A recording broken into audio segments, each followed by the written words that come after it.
guys, welcome to our YouTube channel, and today we are going to learn how to find someone on Viber. So let's get started. So if you want to find someone on Viber, what you can do is just open up your Viber application, and after opening up your Viber application, now you can tap on the search icon which is on the top right corner of your screen.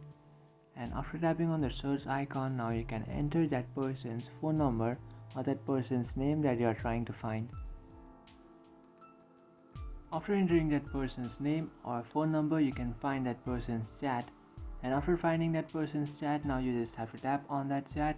And after tapping on that chat, now you can start a conversation. But if you can't find that person, what it means is that person has not installed Viber application or does not have an account on Viber. So you can send a Viber. So if they are not registered or they does not have an account on Viber, in this case what you can do is just send them an invitation link on any other messaging app.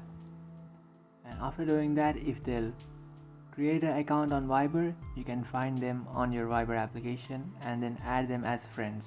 So that's it guys, this is how to find someone on Viber. If you find this video helpful, don't forget to like and subscribe to our channel.